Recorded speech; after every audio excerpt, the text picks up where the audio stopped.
Сіздің сұрағыңыз.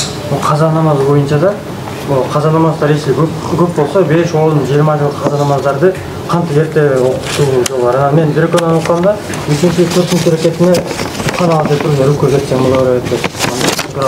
Ең жақсы сұрау. Сіздің сұрағыңыз 2 сұраудан тұрады. Birinci sıra qaza namazı көп өлчөмдөгү qaza namazı болсо 15 жылдык 20 жылдык qaza намаздары бар адам мындай керек болсо парзды да кыскартсын деген маселе. Экинчи негизи эле парз окуп атканда 3-чү 4-чү рекетте Фатиханы окубай субханалла субханалла же алхамдулилля деп койсо болобу. Биринчи экинчисинен баштайбыз. Ал-ихтияр ли таал мухтар ал үйдө турат. Жана башка китептерде мына цитатасын арабчасын айтым жатка анан которуп берем.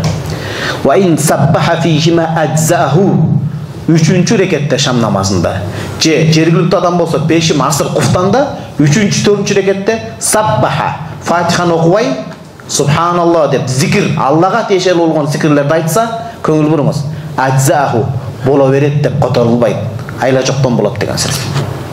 Яны сүннөттү таштаган болот деген сөз. Анткени Мухтасарул Худури жанагы шарттарында İmam Karhi деген чоң алым жана имам Кудури деген алым айтат 3-чү 4-чү рекетте Фатиханы окуган сүннөт болот.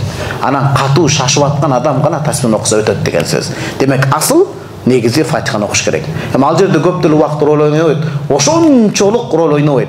Ошон үчүн намазды толук эле 3-чү 4-чү рекетте Фатиханы кадимкидей окуп, андан кийинки убакытта казаны окуңуз. Бул жанагындай жоо бастырып келаткан учурда үй урап түшөйүн деген учурдагы өтө катуу зарылчылыкта айтылган маселе.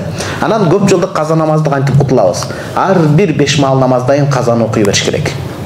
Мисалы багымдаттайын багымдаттын казасын ниет Мухтасар Лукая шарта келет айтат, эң алгачкы каза намаз же акыркы каза намаз деп. Окуган сайын кийинкиси жылып кете берет. Эң жеңил ниет ушундай.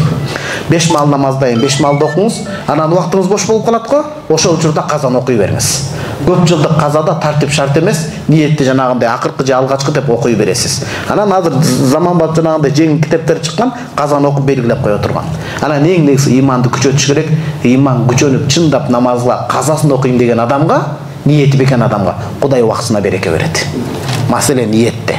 Ниет бекем болгон аксакал адамдар 20 жылдык 30 жылдык каза намазды өтөп атат. Кантип ниетинин дурустугу үчүн. Чындап ошону окуйм деген ниети барбы жокпу?